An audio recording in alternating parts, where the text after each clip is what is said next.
I power walked down to that pile of gummy bears and back. I should probably set the pile out further, or closer, so I can get at them. My feet so fat I can't get into my roller skates, and my neck and chest don't fit anymore. Look at this. It's a stick up. It don't work. I do this at a bank robbery, I look like a fool. Hey, what's up, everybody? Oh,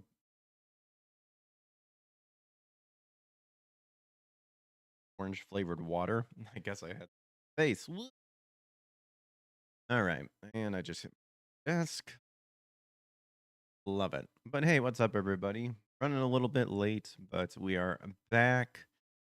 Welcome to another episode of the Power Up Podcast, the show that takes a gander at what's happening in pop culture with the goal of hopefully just keeping our minds sharp, up to date, and well informed of what is happening, whether that's the good, the bad, the ugly, and sometimes the spiritual. I don't mind talking about scripture, and I'll try to point out stuff that I see when I can, kind of my own little twist of what's happening. But hope everyone is doing well. I am tired. I feel runned out, but we are here. Thanks for everyone for hanging out with me. Make sure to hit that like and subscribe button and turn on notifications to get notified when we go live. Right now we're on YouTube, Rumble, X, and Kick. Don't miss us over there. It'll be fun. I figured today, since I feel like been running behind, and I usually try to have certain specific articles planned. I think obviously the biggest thing that everyone is talking about today is the Nintendo Switch 2. So we'll take a look at just the websites I usually go and see what's there, and if there's an article that specifically stands out, we'll check it out. Um, and it's still kind of like how I normally do it. I don't screen any of these. I just see what catches my eye, and we'll dive into it and see what it has to share with us. So hope you guys enjoy it. Make sure to hit the like and like I said, and let's hop to it, shall we? So one of the websites I usually frequent is Niche Gamer. I like Niche Gamer, very neutral place. So I know some of the stuff that caught my eye was like the new James Bond game and stuff like that. So we'll check out some stuff here.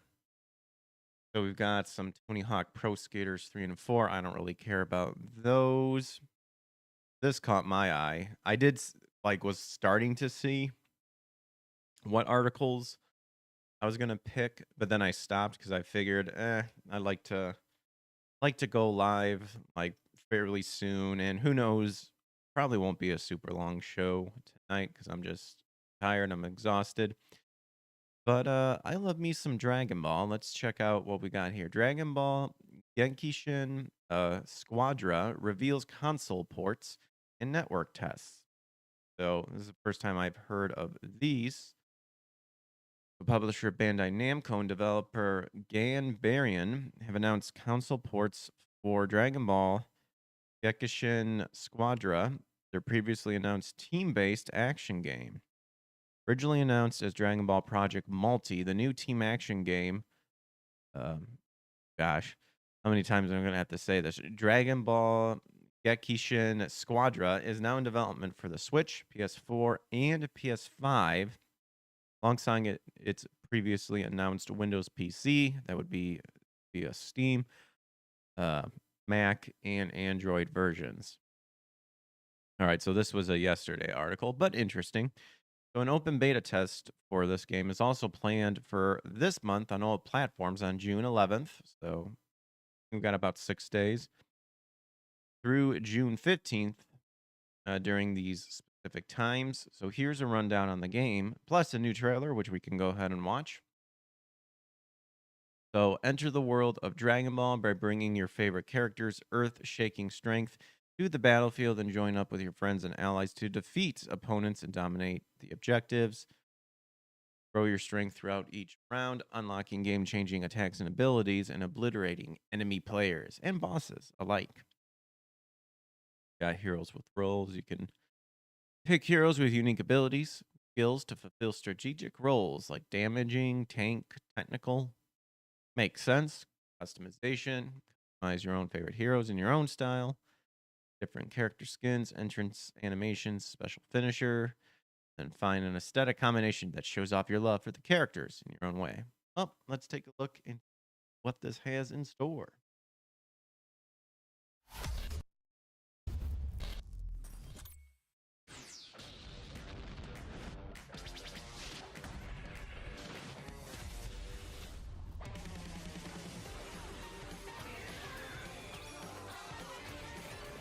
Interesting. Oh gosh, this is probably gonna get flagged like. Try one of these. Get a load of this! Now die with this planet! What a beautiful show! Speak down to a god. Things are only getting started. I do. I do not like Colin Clinkenbeard as Gohan. You underestimate me! It sucks. Especially with Stephanie kind of doing Dragon Ball Daima. There you go. Interesting. An interesting type of game. So if you guys like Dragon Ball, there you go. Fun.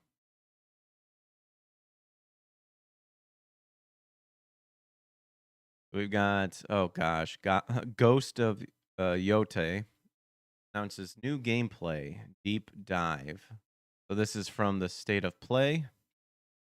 Publisher Sony Interactive Entertainment, developer Sucker Punch Productions announced a new gameplay deep dive video of Ghost of Yote coming sometime next month in July. You're ready for Sucker Punch to guide you through an extended look at the new open world adventure. Announcement teases. This will be focused entirely on Ghost of Yote, coming to PS5 on October 2nd. You'll get an extended look at new and evolved gameplay mechanics, including exploration, combat, and much more. We have a teaser trailer. So, rundown of the game. As far as I'm concerned, it's foolish that they're jumping to some, like, all the way here when Jin had so much potential, and then they have the cheap excuse of like, well, his story's kind of been told. It's like, no, it was like literally just starting. You turd burglars decided that, you need a strong woman be the main character because, women power. So set aside the order of the Edo period. I'm a different kind of ghost and witness a bold new story set against the stunning backdrop of northern Japan's rugged landscape. How about if we actually wanted just to be the first ghost?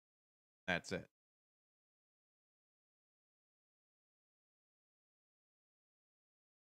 Taking place 300 years after the critically acclaimed Ghost of Tsushima, which, again, no one who played Ghost of Tsushima, such as myself, said at the end, you know what we need? We need now a woman, and we need to know her story about it.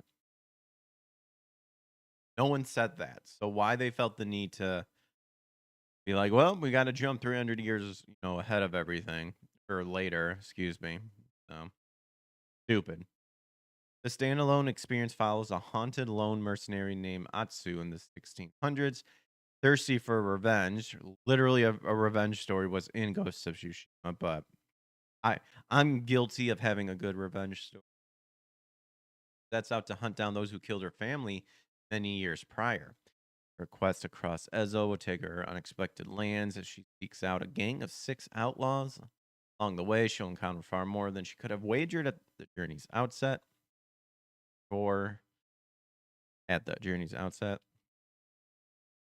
Help her find unlikely allies, forge lasting bonds, and build a path towards healing and redemption. You got a bunch of features here, which is probably going to be talking about, your PlayStation 5 console. But the main thing here is said trailer.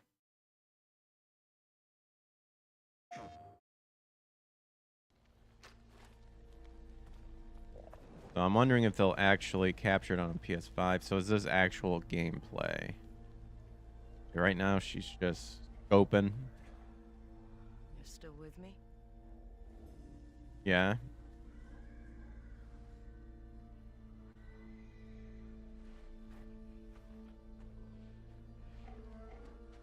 I figured it was the wolf she was referring to.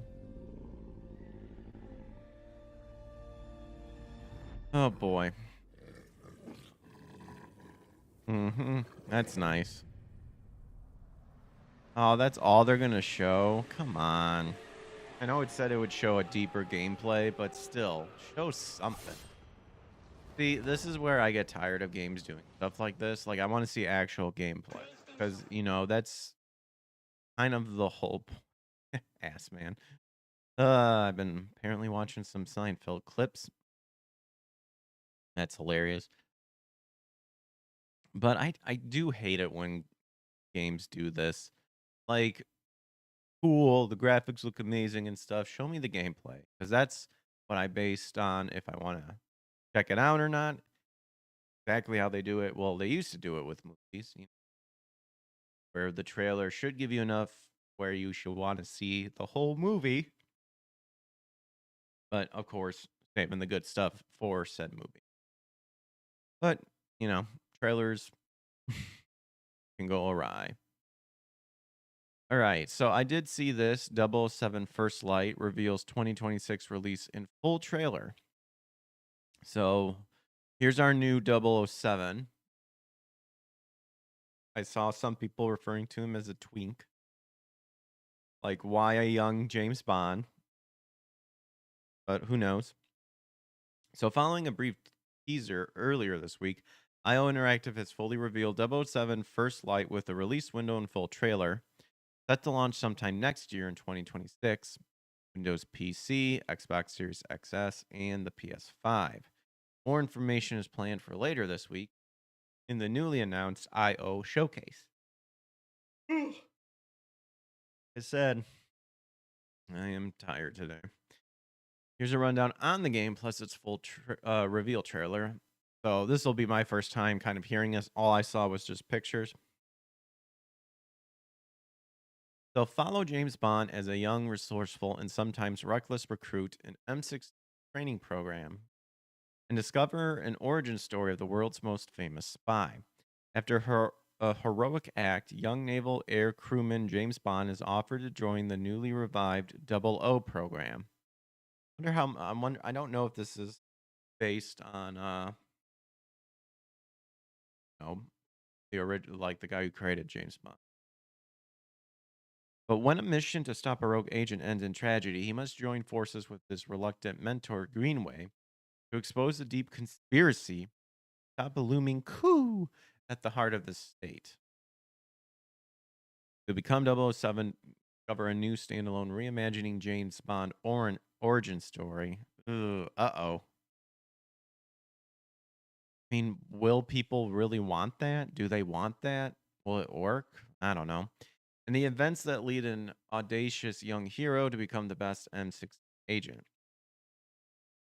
Really a thrilling espionage adventure. Embark on missions in breathtaking locations, drive iconic vehicles, and dive into a cinematic adventure in pursuit of a rogue agent who's always one step ahead of you.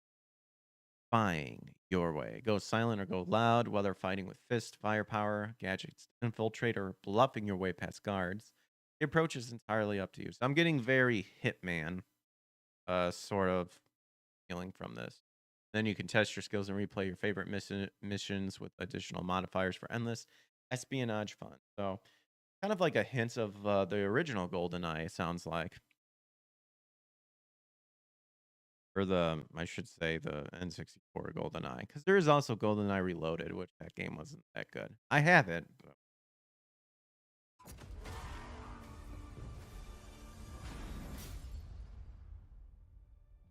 His parents cut their own rope to save him. Okay, so that is true. They did die in a climbing His accident. way off that mountain. He was 11 years old. He then started a grand tour of every major boarding school in Britain. Always at the top of his class. Always at odds with authority. Same thing in the Navy. His superiors all praise his instincts. And they're all in need of early retirement. Nobody knows what to do with him, Mom. No, and I suspect he feels the same way. But what he did in Iceland...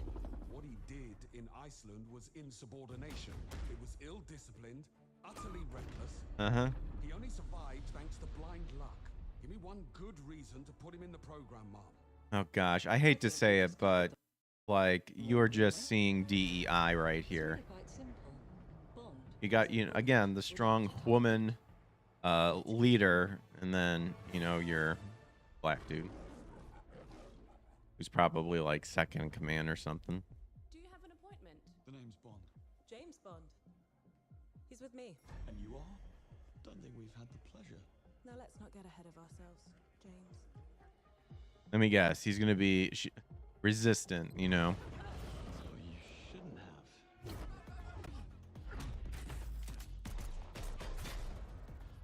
We're facing a situation of the utmost delicacy. I need all my Of pieces course. on the board. 009 is a master manipulator. Yeah, getting a lot of Hitman vibes for sure.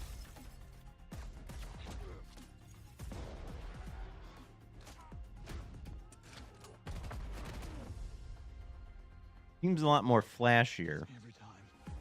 She's not your friend, Bond. Question is, will they keep up literally what James Bond is, and that is, you know, his way with women. Mm-hmm. I mean, yeah, it looks good. Tell me, what do you do, James? Lately, headhunting.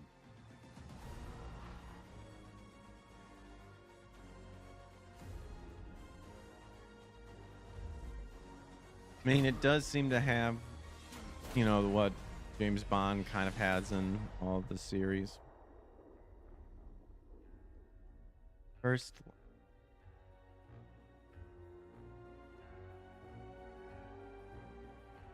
interesting music. I suppose this is another teachable moment. There you go. I mean, still looks intriguing. I mean, would I get it like release day? Probably not. But then again, I could only get it for PC. Knows like when dates would like change or something like that. But there you go. So not bad. A lot of questionable things, but interestingly enough. I also did see this Thief VR Legacy of Shadows announced. Saw Razor Fist kind of think about that. Neo 3. I do need to play the Neo games. But apparently they've announced Neo 3. That would be Koei Tecmo and Ninja. Latest of their fantasy feudal Japan action adventure series. Set to be released sometime in 2026. Starting today, you'll be able to download the Neo 3 alpha demo for the PlayStation Store. Of course, I kind of wanted to try to like start again doing like more demo plays and stuff like that, just to kind of keep up to date. But I don't have a PS5, so womp. So rip me. But Neo 3 tells the tale of a young warrior posed to become the next shogun inside Japan's historically turbulent Sengoku period. The game is set in an open field in which players can freely explore while enjoying the unique tension that accompanies all Neo titles. Face formidable encounters with monstrous yokai, explore villages where suspicious beings lurk, take on the daunting challenge of the Crucible, and enjoy the thrilling hostile new. So, new to the Neo series is the ability to enjoy two distinct fighting styles of combat. The samurai was okay. I mean, yeah, I mean distinctive combat styles, but not like we've heard of samurai ninja being blended together. So the samurai style provides a gameplay experience similar to previous Neo titles. New actions such as art proficiency, which enhances the power of martial arts, deflect, which allows players to block attack at the last moment, have been added, helping create a series of intense and deadly face-to-face confrontations. Meanwhile, the ninja style excels in quick movements like dodging, aerial actions, giving ninjas the advantage of being able to to attack from outside of the enemy's range by utilizing a variety of ninjutsu techniques according to the battlefield. You have techniques like mist, which leaves clone after an attack. Like you just knew right away based on the name, like the technique name. Evade, which allows for narrowly avoiding enemy strike. Both techniques help players outmaneuver foes while delivering devastating speed attacks. From that's pretty cool. Wondering if there's a way. I'm wondering if you can like kind of if it's like tree based, like tree skill based. If you combine the two together to like get then like kind of make your own hybrid. That'd be sick. Players can switch seamlessly between samurai and ninja techniques instantly at any time or choose to fight using only one style continuously depending on the challenges and competition. So obviously it does sound like you can switch like it stated seamlessly, but I'm wondering if like you can utilize specific moves when you're using maybe the other uh fighting style. But somehow I feel like that's not the case. But let's watch the trailer, shall we, folks? Spirit stones. Shining stones imbued with humankind's never-ending dreams.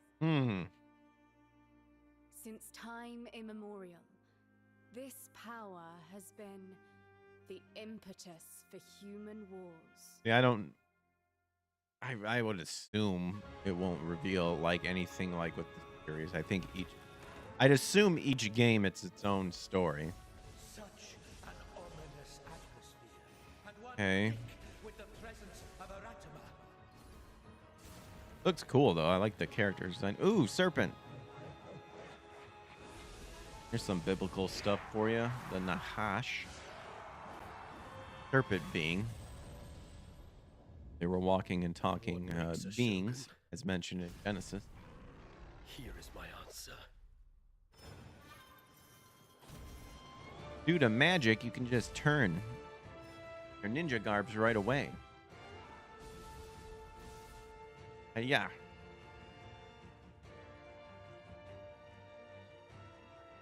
Okay. Interesting. You have entered the depths of hell. Haven't we all entered the depths of hell? There you guys. There you go. Pretty cool. Hey, it's my own. Oh, look. Even promoting my own show. Heck yeah. Who's this? Oh, the Green Mile. I'm like, what is? I've seen that face before. So there you go. If you're a fan of Neo. Oh, Ninja Gaiden, Ragebound, release date, Mortal Kombat Legacy, Metal Gear Solid Delta Snake Eater reveals new gameplay trailer. So these are all like one day go articles. But I do want to bounce over to like the other places that I look at too. But Niche Gamer has a good chunk of stuff that if you guys want to check out, you can.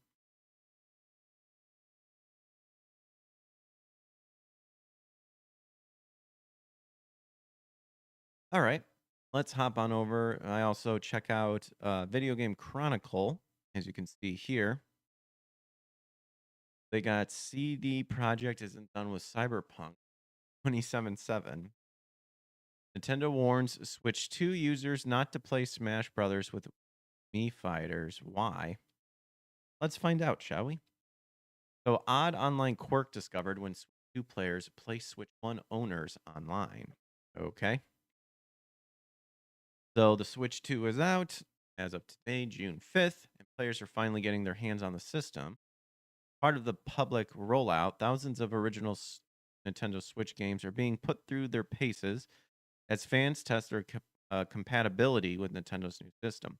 So while Nintendo published a list of compatible games before the release of the consoles, players have now discovered some issues with games that haven't been previously announced. Notably, Nintendo has warned Super Smash Bros. Ultimate players that certain conditions could see the game becoming incompatible with Nintendo Switch 2 and cause matches to end instantly. So, Oatmeal Dome says this game has some issues for the Switch 2. If a Switch 1 and Switch 2 player play together online and one uses a Mii Fighter, the match may immediately end. The Mii Fighter thumbnails may not save correctly. An update will be released soon. Thanks, How or whatever. The official Japanese support page for the game warns that a player of the Switch 1 matches with Switch 2. We literally just read it. It ends, apparently. Nintendo has said that a patch is coming, but hasn't clarified when it's likely to arrive. He has received Nintendo Switch 2 units. Oh, good for you. And is in the process of covering the system. This week, if you guys know about Tronic's fix, I mean, that dude already, I think, I was watching the video a little bit. He already opened up a Switch 2. That's pretty cool. This just made me think of it when they're bragging about how they got their Switch. They'll be taking a look at Odyssey and Bowser's Fury and blah. 12 under original Nintendo Switch games are set to receive free patches for the Switch 2. These are separate for the paid Switch 2 edition. Upgrades for Zelda games, Breath of the Wild, Tears of the Kingdoms. VGC has also taken a look at Link's Awakening and then Echoes of Wisdom running on the Switch 2. And lineups include Mario Kart World. Yeah, what? Okay, so this is just like this is what they're planning to do. Fine, whatever. I'm still annoyed with Nintendo. Unfortunately, I feel like the Switch 2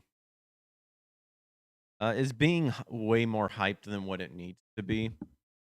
And I actually honestly think sales are probably going to trickle down because we all know that the skills and the supporters of Nintendo have already gotten their version. There was going to be no deterring them. But I actually think the system's gonna kind of trickle down in sales. I'm still annoyed because I find it absolutely disgusting that Nintendo in their terms of services can just break your system for whatever reason they can pretty much deem. And of course, they're claiming it's for for soft modding and piracy and all that garbage. Even though they I think I read they use a GameCube emulator, but it's Nintendo's version, so it's good. Is it really though? You know, um, and plus with the whole price thing too. And for me, it's more infuriating of the fact that people foolishly went and bought this, knowing full well that they are indeed being used. Nintendo knowing that people will buy it regardless, and it's just disappointing. It's disappointing, and it throws off. Not so much throws off. It's gonna set a standard that other companies whose games and even consoles are not worth the price tags that Nintendo has priced, and the company's just gonna slap on the highest tier price that they can when when their product is not worth it too. Is Nintendo's product worth the prices that they do? I personally don't think so either, and that's another garbage thing.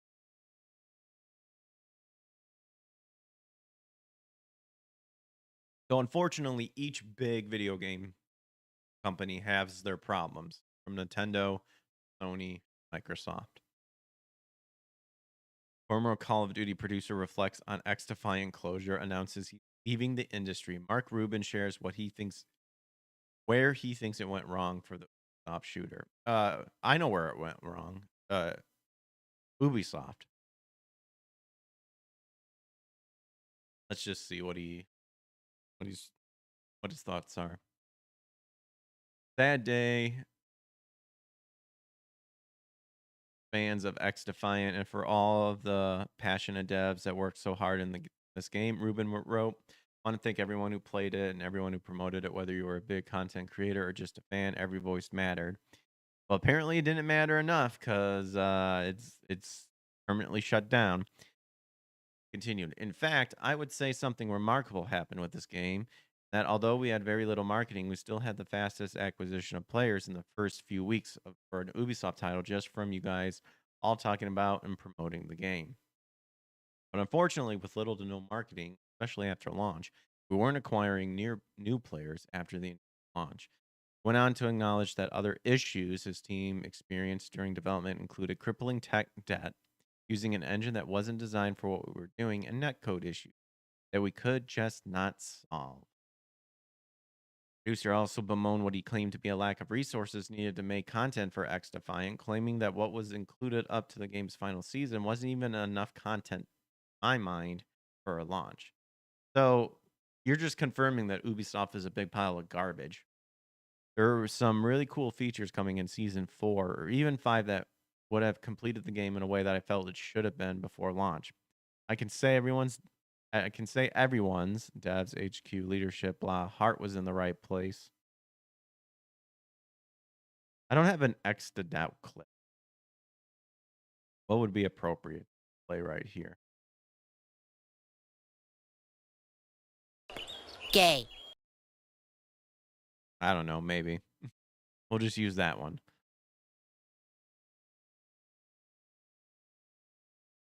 Heart was in the right place, but we just didn't have the gas to go the distance for a free-to-play game, he said. Likely post ends by thanking all of the developers who worked on X Defiant and praising them for their work, for all the work that they did. Okay, so where does he say that he...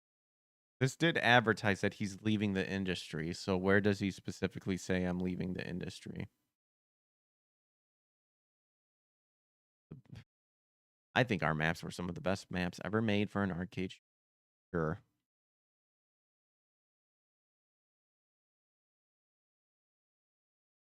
He continued, in case everyone doesn't know, the team behind X Defiant was all let go at the end of the last year, and I know many people have moved on to other studios, which is great, and I hope that for all those still looking, they find something quickly. As for me, I've decided to leave the industry and spend more time with my family, so unfortunately you won't be hearing about me making another game. I do care passionately about the shooter space and hope that someone else can pick up the flag that I was trying to carry and make games again that care about the players, treat them with respect, and what they have to say.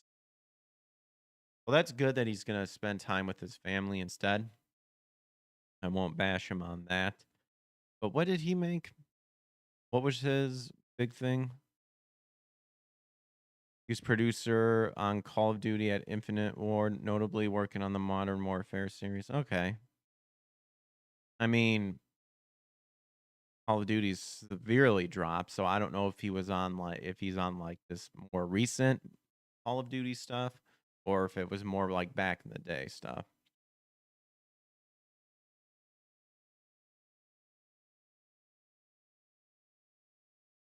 Got your Silent Hill F is more action oriented than Silent Hill 2 new looks reveal. Date September 25th.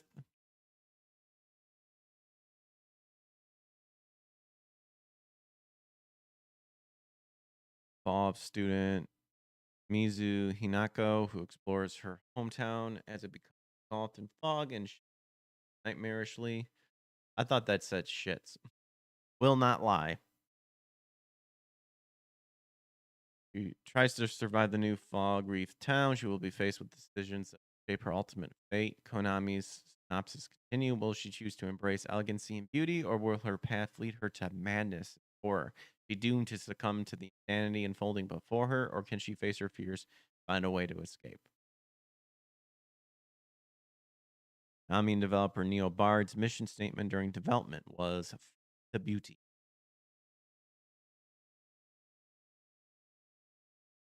I mean, I'm not super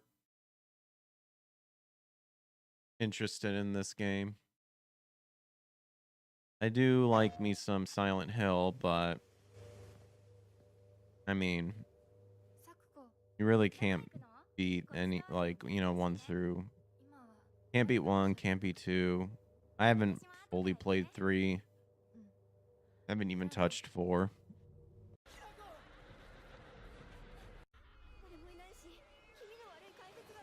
What's with the monsters everywhere? Og. Hey, we gotta dip. Now the question is,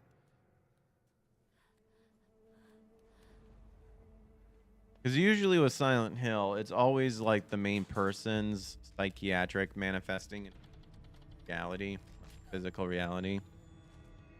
So that's the question of, like, does that kind of work the same with this person?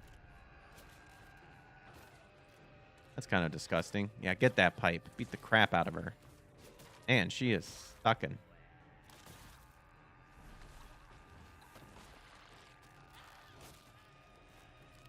Ouch, risking.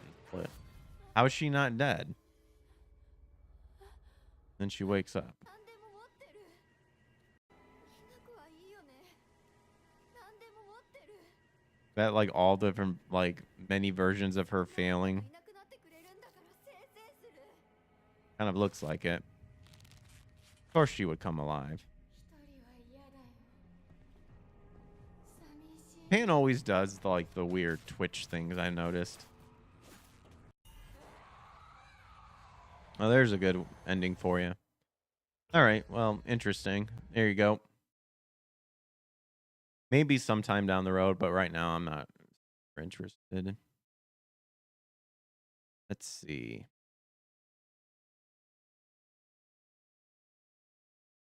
More PS Plus classic games announced, including fan favorite Resident Evils, but there's no point.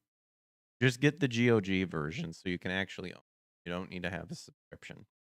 I will be pushing hardcore for GOG because you can actually own your games and play them offline. I did save the Mortal Kombat Legacy Collection from Niche Gamer because I thought I saw this on Video Game Chronicle here. So let's see what actually is part of the Legacy Collection. The Digital Eclipse compilation contains arcade, console, and handheld versions of Mortal Kombat 1 through 4. Kind of have a Cowabunga collection feeling to it. But the question is, did stuff get censored? That's the real question. And if it did, why? That's garbage. Japaro Pro on Kick followed the channel a day ago. Missed it, but welcome. Also, if you're enjoying the stream, make sure to like and subscribe, by the way. We're on Rumble, X, and Kick. Got 7 people over on X. What up, yo? And yes, I have seen the Elon and Trump insanity happening. I mean, I never fully cared for Elon. Like, I appreciate what he done and stuff, but I mean, the same as for Trump too. Everybody has their pros and cons, but I do think with this whole situation that Elon was like freaked out for pretty much throwing a temper tantrum. But now I recently read that now it's like now he's laughing about the whole thing. Like, dude, if you had a huge meltdown and now you're laughing about it, it's like, maybe you need to take a step away for a little bit and regain your composure. So Digital Eclipse has announced its new retro compilation. So it includes Mortal Kombat, Mortal Kombat 2, Mortal Kombat 3, Ultimate Mortal Kombat 3, Mortal Kombat 4. So I have Ultimate Mortal Kombat 3 for Sega Genesis. I mean, I guess they are kind of different games. I don't know. I would say whichever version has like the most of everything, just include that and forget the other ones. But it's been a while I played those. It'll also include the arcade, console, and handheld versions of each game. Oh gosh, the handheld version. Why would you ever want to play the handheld versions of Mortal Kombat? There's absolutely no way they could be good until it like you're hitting your PSP era, you know? Step back into the arena where it all began. The game's description reads from the acclaimed retro restoration team at Digital Eclipse. Legacy Collection is the definitive historical archive of the franchise's iconic origins. Again, will you actually keep it and not censor stuff? That is the main thing. Will the music be the, I don't know. Whenever I see these compilations, it's cool that you can get all the games at once and actually own them and not have to spend a lot of money for like maybe the originals separate, stuff like that. But I want it as how it was back in the day. And if I can't get it, I'm going to emulate it or I'll GOG it, So over 20 different versions of the legendary games. We've, again, arcade, console, handheld. Includes 1 through 4, Ultimate 3, Mortal Kombat Advance, and more, reviving the series' early years with modern enhancements and online play rollback next. So I'm curious what you mean by modern enhancement. Well, they have a trailer, so we can watch it. Relive the fight, explore an interactive documentary packed with rare concept art, archive footage, and brand new interviews with the series co-creator Ed Boon, John Tobias, otherwise known as Noob Saibot, as well as many other creators, experts. Oh, here's the list that's been confirmed so far. So we've already read this. See, again, like really the arcade is going to be the superior version. Why would we need the SNES and the Genesis version, let alone the Game Boy and the Game Gear? But oh my gosh, they're going ham.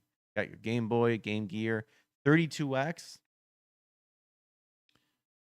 Mortal Kombat 4, Arcade, Advance, Deadly Alliance.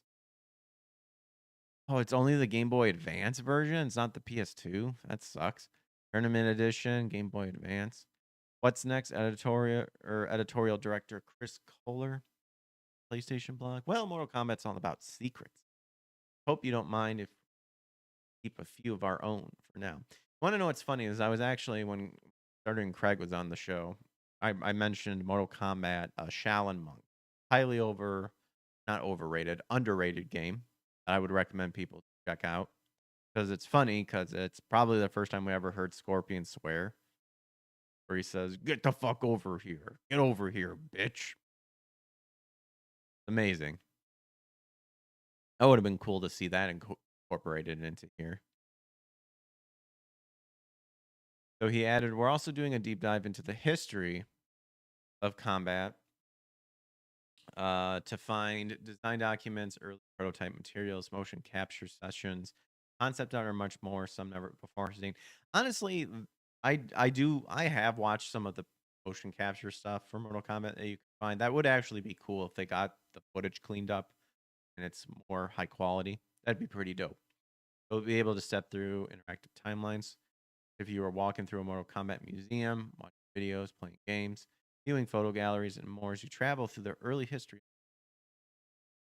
Remember the fighting the elusive reptile? Yep. Enter a combat code to transport yourself to Noob's Dorphin, pulling off an animality to transform into a dragon and eat your opponent's torso. Yep, Baru. I remember all that. Check out this trailer. We knew pretty early on that the game was fun to play. People were excited about it. The most rewarding part of it is just seeing people react to it. Yeah. We knew that we Yeah, were see. onto something. Wait, what did they else work on? Yeah. Street Fighter. Oh, and Atari. Well, they did have to censor the Cowabunga collection with like the Pizza Hut logos and change some music. I was like, I can't believe this game exists. Okay, that's nice. It became something that added to the mystique of Mortal Kombat. Yeah, it was cool. It also there you go. It also incorporated, made it to where we got the wonderful rating system that we all know that we love and everything. Ugh. I mean, gosh, get out of the way. It kind of looks like it's a little cleaned up. Part of that game. Well, I'll prepare my worry. There you go. Pretty cool. Okay. Go ahead and hop over to another site I check out. Tech for Gamers. This site's interesting because some of the stuff it's like I agree with, and then other stuff it's like where it's like, oh no. I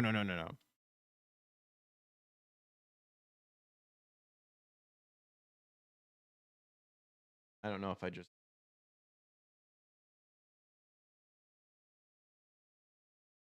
I did.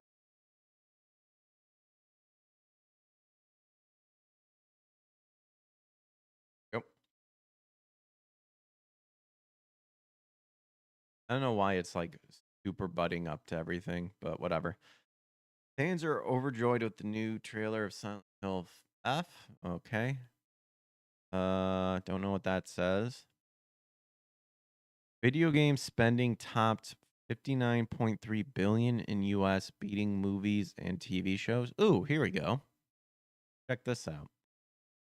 So 83% of US households use at least one gaming device. So despite the negative news we have been learning about the video game industry in recent times. Okay, it has a link. Like, what is it talking about? According to the quick link I'm seeing in the bottom left, huge new wave of layoffs in gaming. Oh, well, a lot of those people probably deserve to lose their jobs because they weren't adequate at it.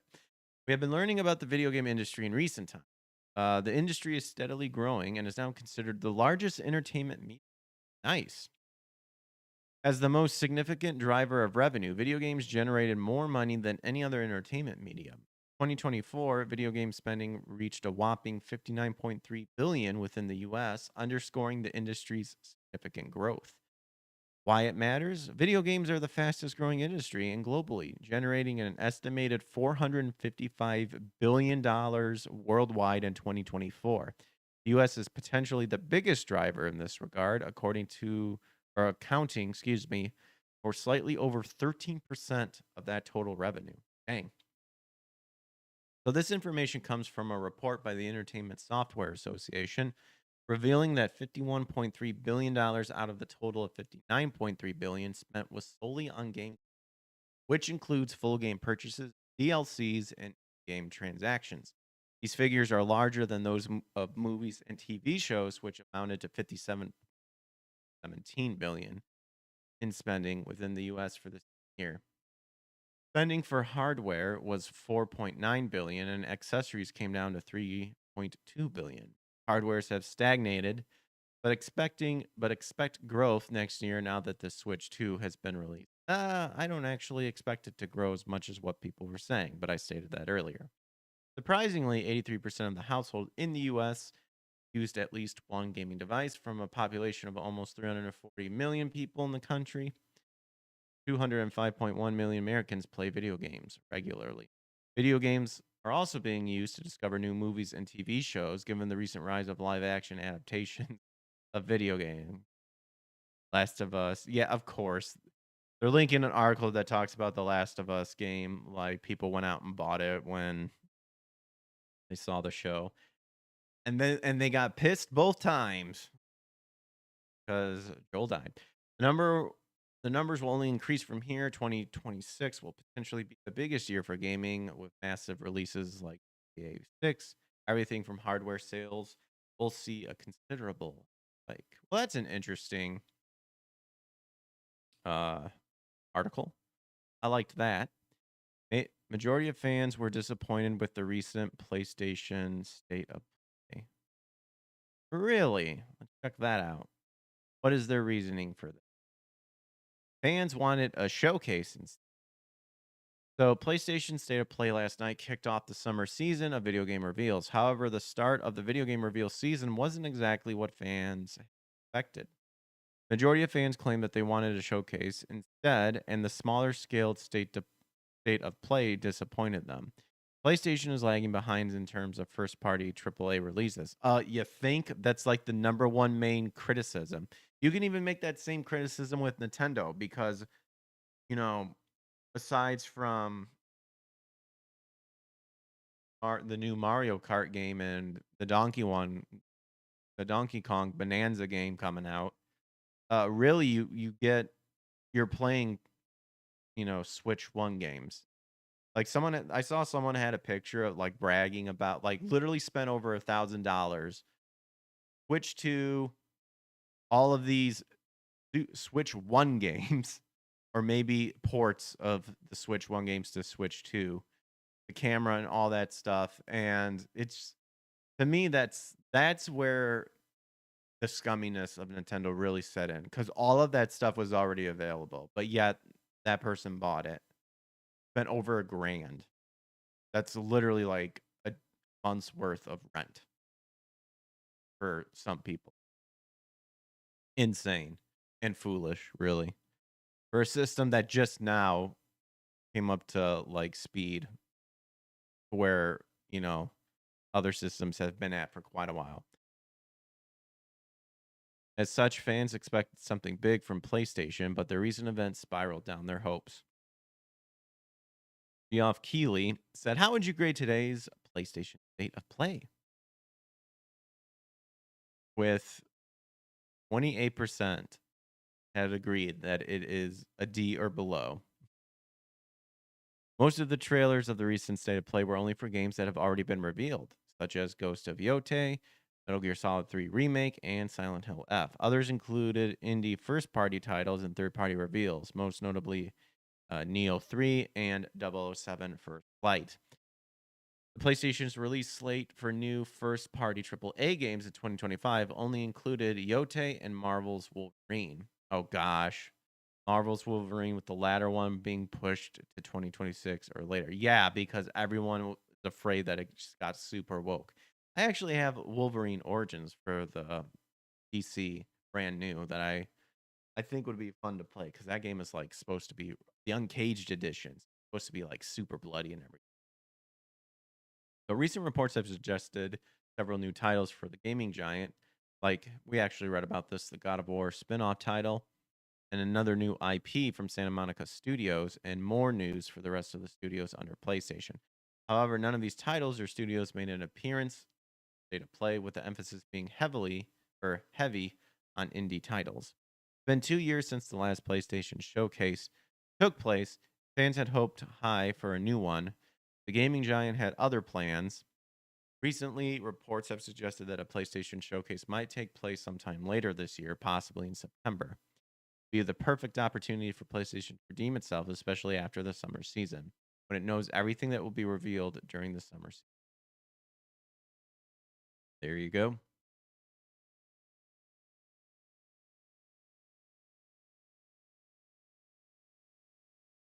So very interesting. I'm still interested about that, the video game spending one. That's pretty crazy. Oh yeah, I did also see The Witcher 4. Like people were saying it's not the same character. Like she looks more feminine now, which is good, which is what it should be in the first place.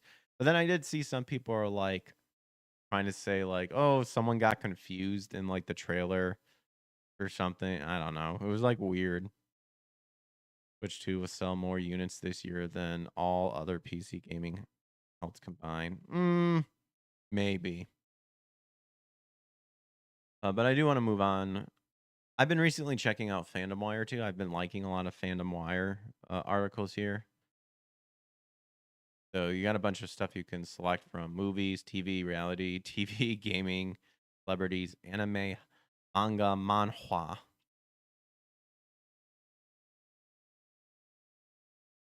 Let's see what we got. Let's check out gaming first.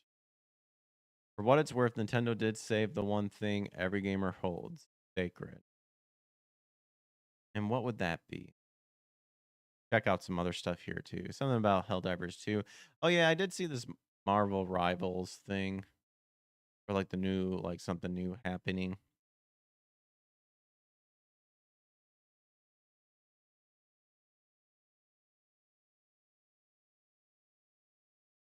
All right, but what's this talking about? After nearly a decade, the Nintendo Switch 2 is finally out. But do you really own your physical games for the Switch 2? Of course you don't. They specifically stated that. And then they'll break your console if they discover, if they, I guess, look at the ROM readings or something and see that you soft modded your Switch 2 or playing pirated games, which is bullshit. Not playing pirated games. I'm talking about the Nintendo thinking they have the gall to feel that they have the right to just brick your console, because as far as I'm concerned, when I buy something, it's fucking mine and I can do whatever the hell I want with it. Like I could buy a Switch 2 and light it on fire and upload it on the internet, you know? So that also means hunting too and everything. It's absolutely ridiculous.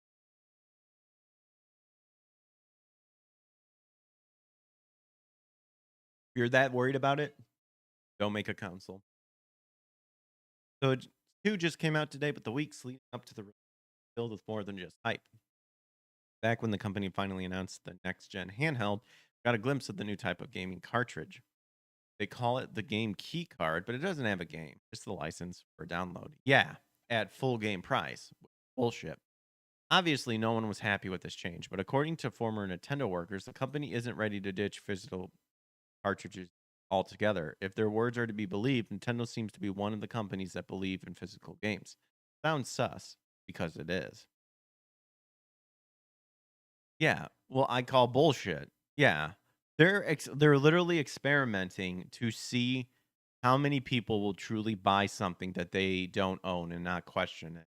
Like, and again, this is why with the whole Switch 2 and everything, this is why I don't plan on getting it anytime soon.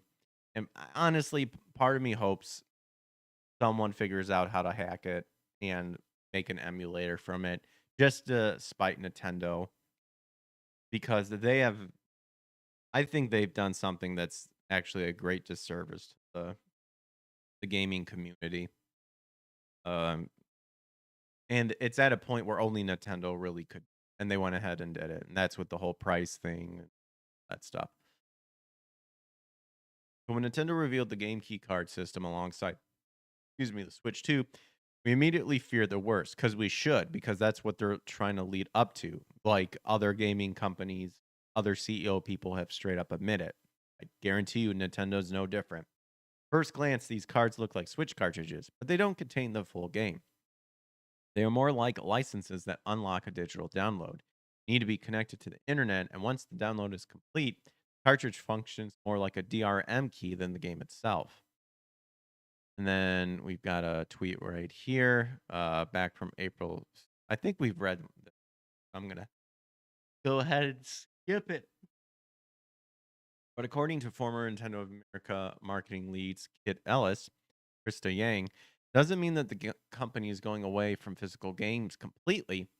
Speaking on their YouTube show recently, they explained that the game key cards are not replacements for traditional cartridges, but extensions of the video game giant's efforts to have both physical and digital copies. See, I do not believe this for a second. They want you not to own anything, but expect you to pay the full amount. Like, it doesn't sound quite convincing to us, but sure, as Elise put it, physical games are not something Nintendo is, quote, going to take away from, especially when so many of its fans have emotional ties to the physical aspects of their favorite media. That doesn't matter. They literally look at the number, and the study and the reports have shown that many people go the digital route. Now the question is, why do they go the digital route? And they do go the digital route because they can get earlier access. Again, it's just that instantaneousness. They can get it right away. That's the reason why. And usually a lot of times as well is that you have subscription tiers and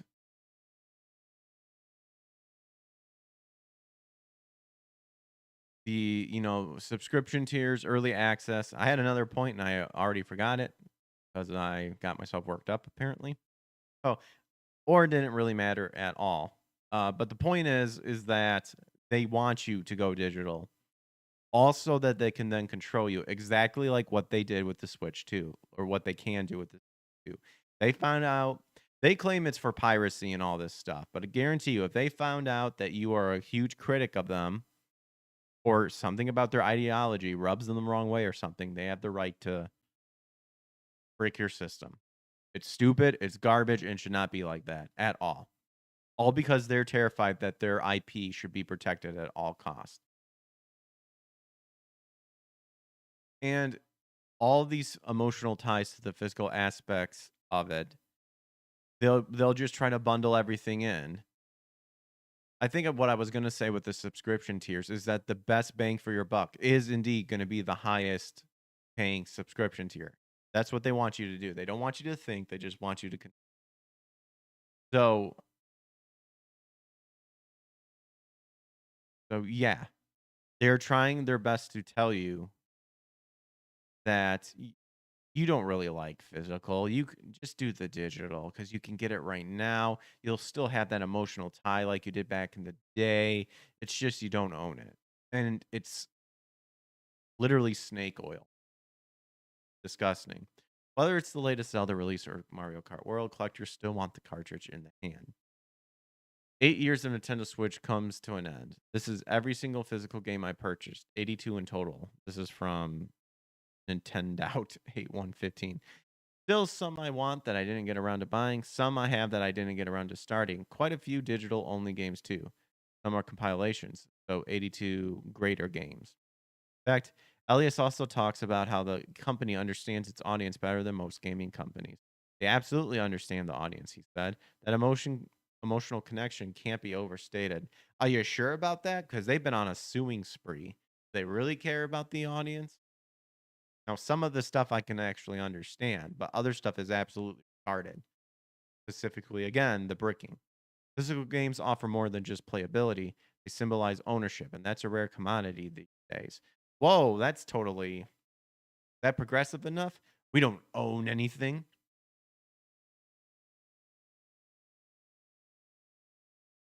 But what even is the point of going digital? Exactly.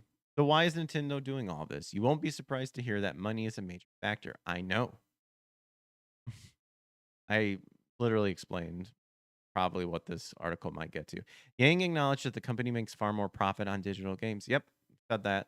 Lower production costs and higher margins make digital release incredibly attractive for both Nintendo and third-party publishers. But why game key cards specifically? To lure you into, well, let's see what they said. To be honest, we doubt anyone knows. I know. It's to literally gauge the retards out there who are fine with not actually owning their game, and but still will pay top dollar because it's Nintendo. That is the answer. There's no other reason. There's absolutely no other reason. And again, other CEOs from other gaming companies have straight up admitted that they don't want you to own your games. And Nintendo, I assure you, feels the same way. That's just how the company is sometimes. The unnamed employee also mentions that the company wouldn't just stop with physical games because that would mean going out of their way to sever a bond with players intentionally. Again, they are trying to trick you with these stupid fake digital game cartridge, whatever you want to call them. They are trying to trick you into thinking that you, because it's physically in your hand, you own it, but you don't. Ugh. But once Nintendo servers go dark years down the line, these game key cards could be nothing more than empty shells. Yeah. You want to know how you avoid that? Called you back up your copies of your game, your OG games. Called emulation. Called ROMs, which Nintendo does emulate stuff, by the way. They make it like emulation is such a sin. But then you learn that they themselves actually do emulation. What do you think the virtual store was all about? What do you think those versions of the games were, those ports and all that stuff? And some of them were shitty ports that ROMs ran better and were actually color coded better, and was actually a closer one-to-one than the official Nintendo version. But anyway, every day the world is going towards a digital future, and for gamers, it's a scary one to think about. What do you think? What do I think? Well, technically, we do live in a virtual reality based on what Scripture says. Like this is just the tip of the iceberg. Once we cross over to the other side, we will truly see what everything has. But there you go. There's my thoughts on Nintendo. And interesting article. I did like that article though. What's up, Karen M? Says, hey Greg, hi chat. Hello. Hello. We're just on YouTube, Rumble, X, and Kick. Round. Up. Nothing much. We are actually getting kind of close to the end here, but we're just keeping ourselves up to date in terms of like the state of play and the old Switch 2 coming out, as you know. And instead of having specific articles lined up, we've just been going through like the places that I usually go to get my news and stuff, and checking out articles that catch my eye. So this is the newest one called Fandom Wire that I enjoy. All right, that looked more like the gaming stuff. Let's actually see if there's any anime stuff. Sakura gives us one of the coolest anime fight scenes of all time without Naruto. Cool. Yeah. Appreciate you swinging by. Those are the original pages. Akira Toriyama used to wash his old car with original Dragon Ball artwork. What? Okay, I gotta read this. Toriyama humbled his editor one day when Takeda visited his new house and noticed something absolutely unbelievable that he could never forget. Long after the unfortunate passing of legendary mangaka When did they start using the term mangaka? I always remember it just being manga artist. But anyway, Akira Toriyama, his iconic work on Dragon Ball is still revered as one of the greatest pieces of fiction to ever exist. Current global entertainment landscape may not look the same as it is now if it had been for Dragon Ball's influence on us, and as it turns out, other than Toriyama could pull it off. To give birth to such an influential piece of media, the creator should also be of that caliber. So, did he meet the requirements? Not only did he meet them, but far and beyond surpass the limits that are humanly possible. Man, they are really padding this article just to get what we're interested in. The man of extreme self-esteem. In fact, his nonchalant behavior towards his own work speaks much about how inspirational a person he was. In a past conversation with Akira Toriyama's third editor, Fuyota Takeda, he shared some mind-boggling information regarding Toriyama's work style. Well, it's actually more like after-work style, to be precise. Thing he used to do with his previously finished manga pages are quite unimaginable if it weren't said by Takeda. After Toriyama moved to his new house and resumed his regular workflow in his new environment, there was one day when Takeda went to visit him. Upon reaching, he saw Toriyama washing his old Mark II car with some white paper and noticed there was a fairly big box nearby. Naturally, that got Takeda curious, and he couldn't help but ask what was in. What's in the box? What's in the fucking box? Toriyama indifferently replied that those were the original pages from some of his work. Takeda expressed that he was too stunned to speak by then, as it was hard to comprehend what he had just heard. Toriyama's detachment from his art. Is there actually a picture? Whoops. That'd be funny. Oh no, it's literally just a picture of the text we're probably reading. So this shows how little value Toriyama put into his stuff that's already done. He knows those are just now some extra paper, and there won't be any better use of them than washing the car. He solely focuses on what comes next. Oh dear, says Karen. And I know, right? Next, holding on to his past works or achievement. This is something that many people may take as a lesson. But if it's OG artwork, you literally could have sold it and like signed it and stuff. I mean, if you wanted some extra cash flow. I mean, that's cool that he doesn't look. I mean, I was going to say that's cool that he doesn't really look like seems that interested in material possession, but here he is washing his car with it. So maybe that's not exactly true, but I don't know. So Takeda further recalled another fond memory of his regarding Toriyama. At some point near the end of the series, they were working on Toriyama. Toriyama offered him the finished page to take home. Surely he thought Takeda could use them for some household work like he does. Takeda, thanks for everything. If you like, feel free to take some original pages. But still, hearing something like that from the man, Toriyama was enough to leave Takeda spellbound. After this incident, it was evident that Toriyama not only doesn't care about his own work, but also treats others' work in the same way after completion. He may not be with us anymore, but his idea and works are inspiring many, even in this day and age. Toriyama's entire journey as a mangaka. Okay, so they're just hyping him up, but that's pretty much the main gist of the story. Wow. That is crazy. Karen says, nope, I keep the stuff I make or give it to someone I think will appreciate. Otherwise, why waste time creating? Yeah, that's true. But it could be something to where if you just see the same thing over and over and over, that's crazy though. Unless, of course, it was like concept art that really didn't lead to anywhere, then I can understand. But then again, I do agree with what you said. Well, that was a funny, interesting take.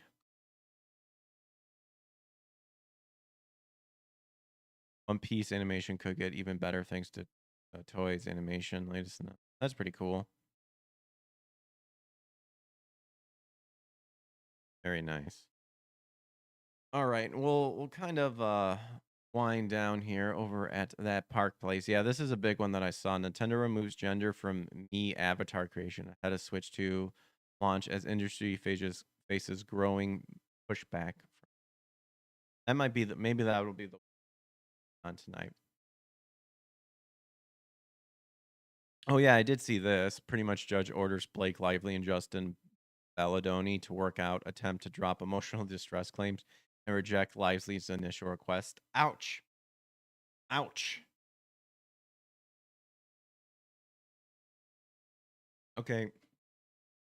How I must have accidentally adjusted something 'cause I'm like, why are like the text all scrunched up? There we go. I know I accidentally shifted the border here. Now that's like way too. That's annoying. What the heck? What the heck? Microsoft Edge. That's right. I use my. Well, that's stupid. Oh, that looks better. There we go. I don't know. Again, why there's this much space? I don't know. I think I scared away the rest of the chat. No, you're fine. Um, we're working on growing the community. We're looking on growing the on mine. I unfortunately my channels get stuck in limbo where I have a solid subscriber amount, but I don't have a lot of interaction. Will not lie, I've been rather frustrated with it. Too. But just gotta keep on pushing. What do I like to create, Greg? I like to create videos, content. I like to act. The gifts God given me to do that way. It's been a while since I've acted just cuz with all the insanity happening. But I do like video editing. But I need to it's hard for me to get the motivation to do that just because I kind of get down on myself because I feel like in the end it's not going to matter. Especially how the algorithms just keep changing. I just get hell bent on like trying to figure it out and it feels like it leads there nowhere.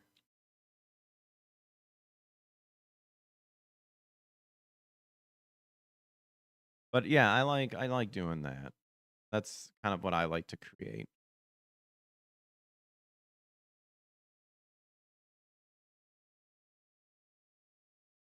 Yeah. Hopefully just, sharing my gifts that the good Lord has blessed me with. All right. So I did see this. So let's go ahead and kind of wind down here. Check this out. So as you can see, we've got the Me here. And just before Nintendo launched, oh, yeah, the algorithm stuff has changed so much lately. Yeah, I think that's the other frustrating part too, because I just don't understand how some people like I can't wrap my mind around it, and I try to listen to what other people said, but then I swear like it's like I don't know what some people do.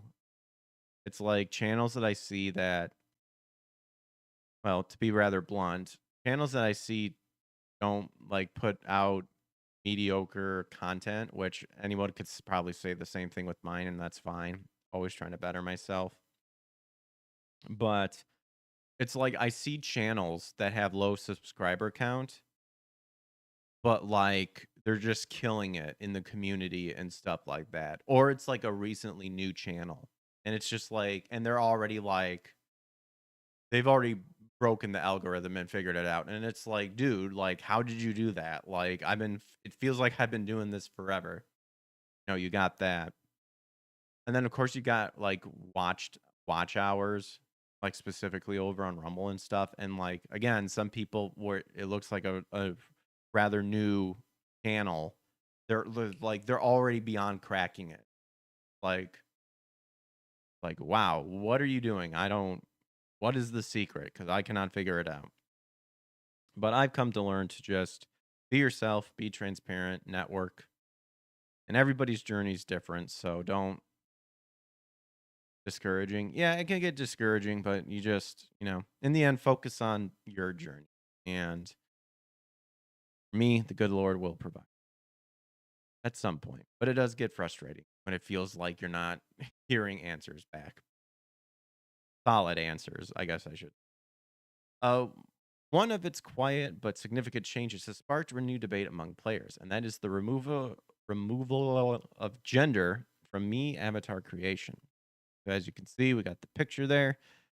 Several outlets confirmed this week that the Switch 2 will introduce a modified Me setup that removes the traditional male and female gender selection option in favor of two styles. Again, you're still going with two styles. So why even get rid of the male and female? This is so stupid. Gosh, why are people so retarded?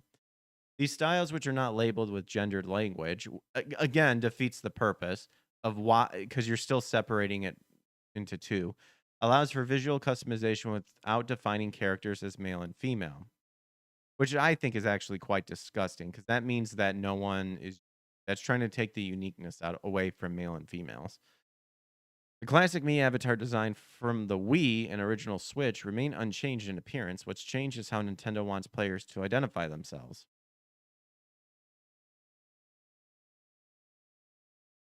Wow, I just checked what your oldest video is. You started your channel 10 years ago. You weren't kidding about that. You've been doing this for a long time. Just because I've been doing it doesn't mean I was good at good at it, you know? I would say probably within the past 3 years or so, I've viewed this more as trying to take it seriously, or at least actually try to build something. But I know some people have struggled longer than that. But yeah, it's definitely that feeling of seeing when your channel started or putting a timestamp on when you decided I'm going to try to take this seriously and grow something and just be stuck on it forever. And then you just see someone else who maybe had just started and it's like, it feels like you see that more and more, but then you're like, I don't know what I'm doing wrong, but okay, guess I got to push harder. But then, of course, then you see the opposite. And this is kind of with like the whole Asmongold kick situation to where, and even Rumble, where it's still frustrating that when these alternative sites are trying to make themselves mainstream and try to use the selling point of, we care about free speech, we care about the creators and stuff like that, but then all you see is the same stuff, such as Kick literally just being a Twitch copy, which is fine. Twitch is successful. Well, was successful. It's going downhill since that. So you have that, but then you see the same stuff. Like on Kick, what frustrates me is there's still bots there. And it's the same categories. It always seems on the front page every time. Crypto, COD, Fortnite and stuff like that. I'm more retro. There's no love for retro. That's what I don't like seeing. Is that there are people who do not want to do that, and they should just not. The chance of them being seen should be still made easy for them, just because it's not a topic that's always featured on the front page. I just don't. I don't like it. Same thing with Rumble. The comparison game is a killer. Yeah, 1.8K videos. That's incredible. A lot of them are live streamed, but yes, they are videos nonetheless.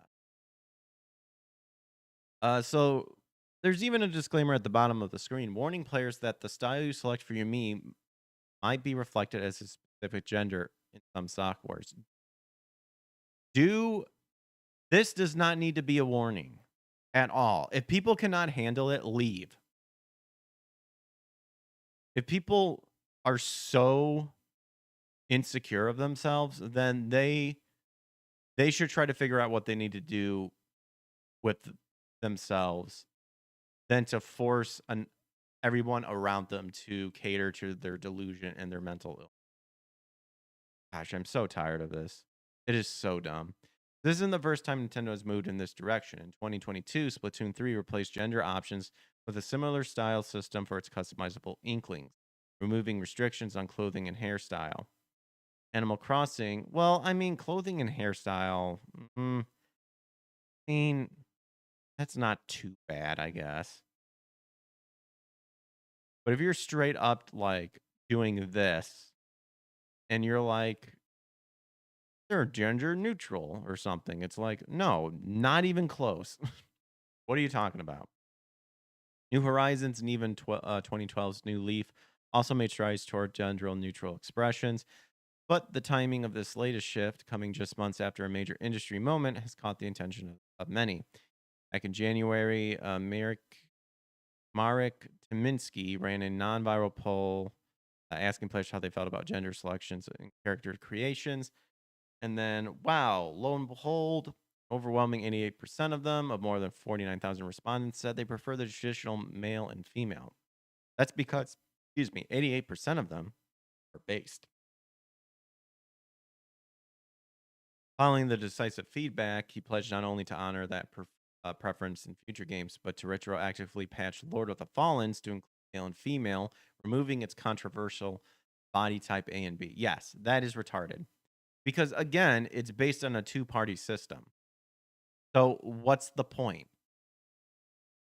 The other funny thing is with this whole body type A and B, and it's like specifically for the transgender people, isn't the whole goal of being transgender is to fit into society to where you believe that you're a woman.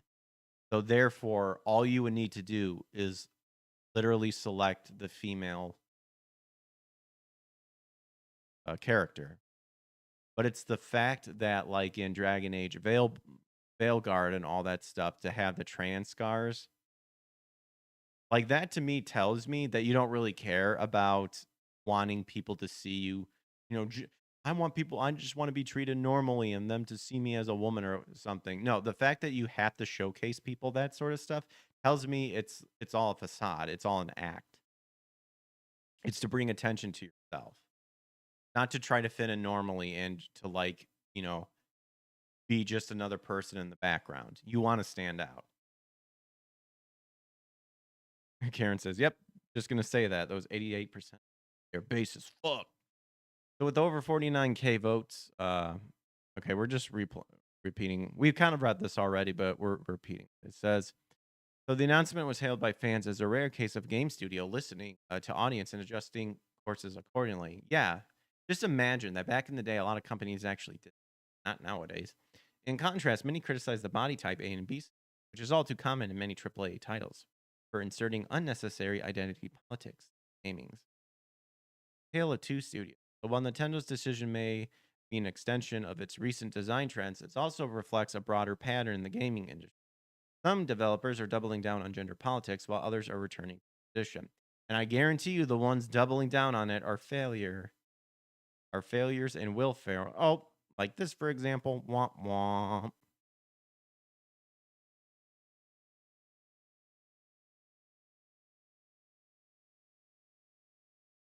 So, like I said, they're pointing out Minsky's Lord of the Fallen was praised, did the Lord's work. Then, meanwhile, by BioWare with Dragon Age the Veilguard, drew backlash for its focus on progressive customization characters, including the ability to mix voice types with any body and add a top surgery scar. See what? Yeah, this right here. This tells me you do not want to just be left alone and to do your thing and to just be treated fairly.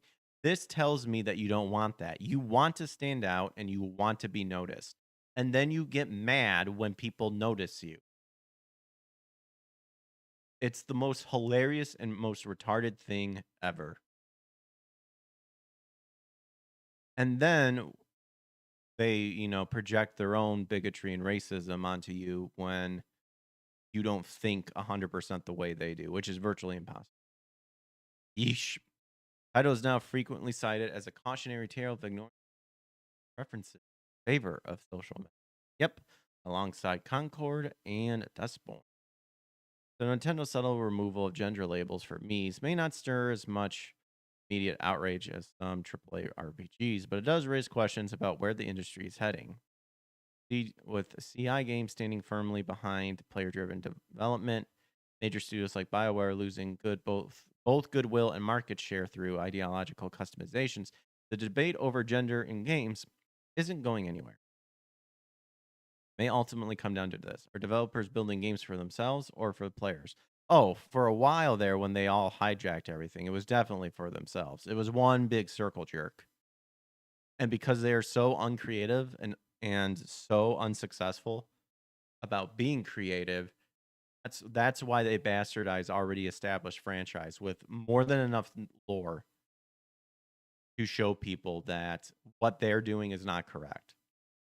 But luckily, we are seeing some pushback. However, I do think that at this point, we should just, if there's, if we want to use Hollywood as an example, we just need to create a new Hollywood, an indie wood, which a lot of people are already starting, but just need to do that. And they aren't tolerant of apparent intolerance. Exactly. It's the funniest thing. It's the question I always openly ask, and of course, I'll probably never get an answer for it, but I already know the answer. It's explain to me how being a racist fights racism, and the answer is it doesn't. That's what these people are. Cuz the fact that you've literally categorized, mentally compartmentalized life and based on what sex was involved, what gender was involved, what ethnicity was involved, what race was involved, is literally racism. Is literally all the things you claim to fight against. And then some in its purest, rawest form. And to me, that's hilarious. To me, that is the ultimate irony. And really, the only way when you get to that sort of conclusion is to throw away your morality and to just be.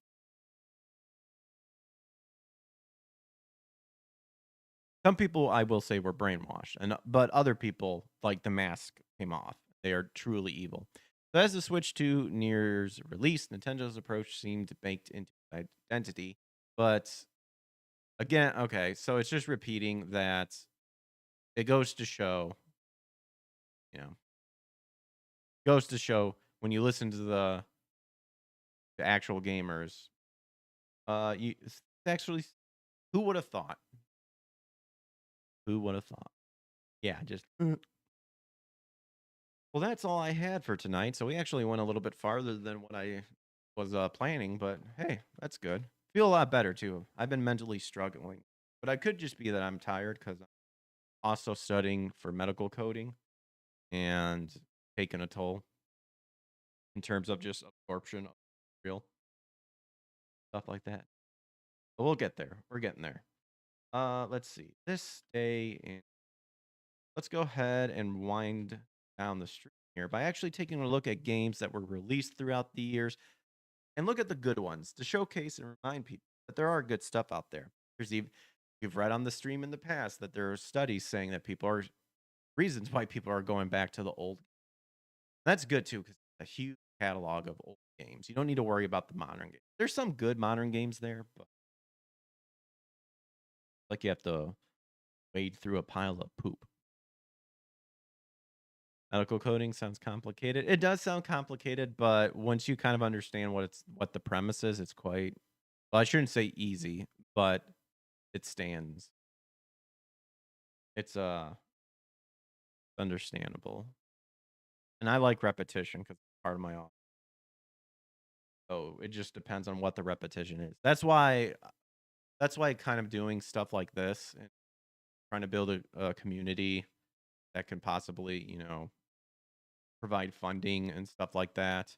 Um, I think is really an excellent place to utilize my gifts because if I enjoy doing it, I can pretty much just repeat doing it stuff, kind of fill that internal wiring that I have.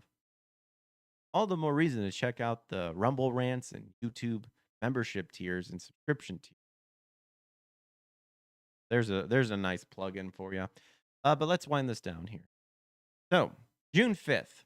What games were released today? Oh, already starting off with the big one, Earthbound.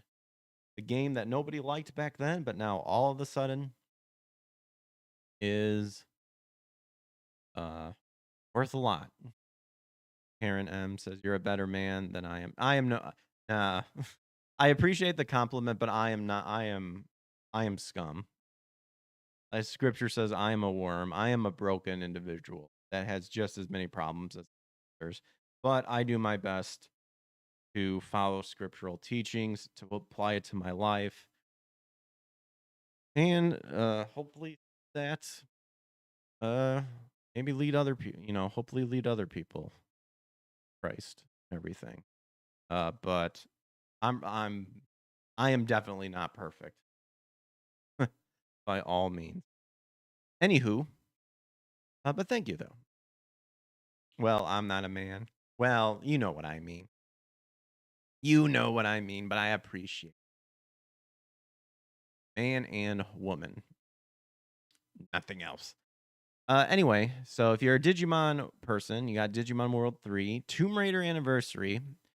Technically, I still need to beat Tomb Raider 4 or 5 and 6, which I got burnt out on Tomb Raider just because that game is so infuriating for those type of games. I can do it. I grew up playing tank control games, so I can do it. Man, does it put a strain on you, at least for me. I actually liked the Incredible Hulk. Now, Incredible Hulk Ultimate Destruction is the better, but of this type of game. But the Incredible Hulk was actually pretty fun. I'd actually recommend that to people. I mean, you got your Kingdom Hearts. Oh gosh, Shaq Fu: A Legend Reborn back in 2018. Blaze Blue, if you like Blaze Blue. Turmoil. You should check out Ephesians. You're not a worm. You're a child of God. Highly valued. Oh, yeah.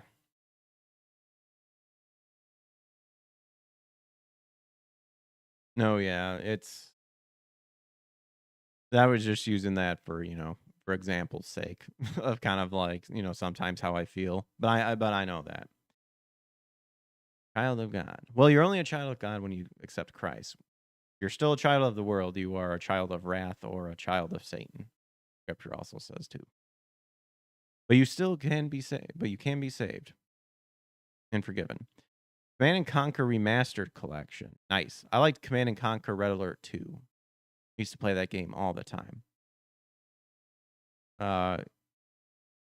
Oh yeah, look at this. They're all slapping on like the Nintendo Switch stuff. 0 years ago. You mean literally today. Mario Kart World was released and the Switch 2 was released. But yeah, Earthbound being a big one, Tomb Raider Anniversary, a noticeable one. I always, since I do game streaming, we'll skip to the next day and see what games were released for that as well. And look at that, Legend of Zelda: Link's Awakening, the OG. Now I played the DX version, which I love, and the remake. But Link's Awakening, probably one of my favorite, if not the favorite, Legend of Zelda game. I really loved Link's Awakening. Castlevania Harmony of Dissonance. Here you go. Croc. Let's see. What other game? Dragon Ball Advance Adventures. This is actually a pretty fun game. If you're specifically liking Dragon Ball games, that one's an actually good one. I would recommend them. Oh gosh, Duke Nukem Critical Mass. Red Faction Armageddon. Like that. Some Rush. Oh, there you go. Diablo 4. 2 years ago. Amnesia the Bunker. Actually, the Amnesia games pretty good. I haven't played them. I've watched other people play because horror games have never been my big shtick. Like, I can play them, but I never go out of my way to play them. Like, the only ones I have is like Silent Hill, Resident Evil, and then maybe some other stuff, like Splatterhouse and stuff like that.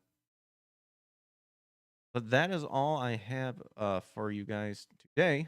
So hope you guys enjoyed it, and make sure to hit that like and subscribe button. Thanks again for everyone coming out with me. We're always trying to better the show, make stuff fun and exciting, and of course, always trying to bring new content. And again, I've said it, and I'm trying my best to bring it together, but I'm also trying to bring in another a series that kind of combines both pop culture and scripture.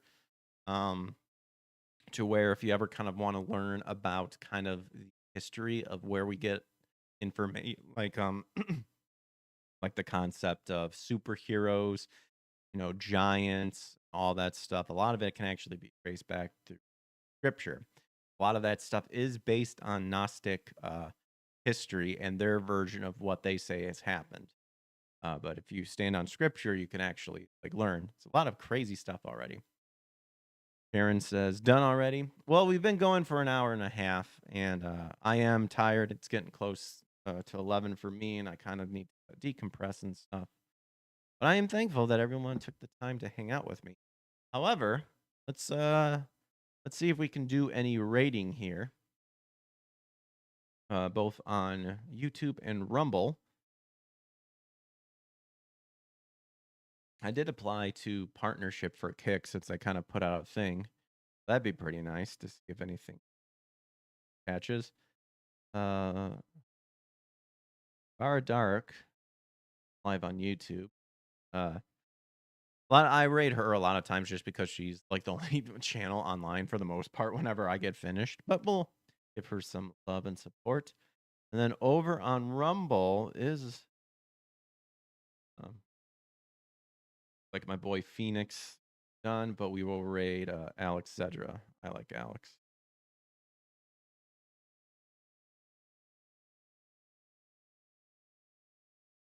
Okie doke. All right. Thanks again, Karen, for hanging out with me. It was fun chatting with you and chatting with other people. Oh, done already? No, I'm not done. I mean, I already liked and subscribed. Oh, okay. I get you. Sometimes I'm mentally challenged, which is true. I'll gladly use my autistic slip, even though it is highly functioning autism with ADHD and other stuff. But thanks again, you guys. I'll see you around. Tomorrow we'll be probably just doing some gaming. I'm gonna try to finish up like the games I kind of started. So that would be Star Wars: The Dark Forces, which is like a Doom version of Star Wars. Keep on keeping on. You're doing a good job. Well, thank you, Kim. Do I have like a cute like video clip lined up? I do not. All of mine are like insult and a bunch of stuff. Not exactly the ideal. Probably need to add. Oh, I have duplicates too. Why are there duplicates? That's weird. But thank you. Yeah. Not to be gay anymore or anything. But yes. I was saying Dar Wars. Oh, there goes my Alexia too. Star Wars Dark Forces we're playing, and then we're playing Dragon Ball Origins. So we'll try to wrap up that. I think those are the only 2 games that I need to finish. So I'll have to check but I'll have to check kind of like the games that I've been playing. And then from there, if people want to help and participate, if you go on my locals, which should be for free, you can find my locals page set up over there with a list of all the games I have on the backlog that have not been played yet. Let me know what's up. I think I was kind of planning on playing the God of War PSP games because I've downloaded those since I got Origins a long time ago for the PS3, but I never played them. So that'll be a fun one. But yeah, let me know. You can also find all my other social media in the descriptions below. Of course, I'm on X, so you can always follow me over there. Hit me up there. But yes, you guys have a good rest of your night. Take care. God bless. Catch you guys on the flip side.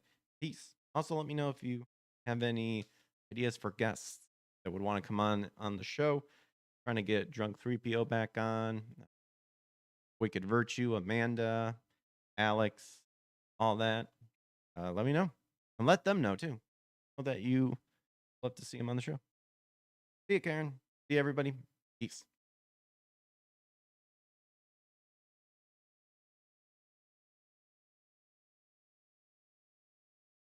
I am 30 or 40 years old and I do not need this.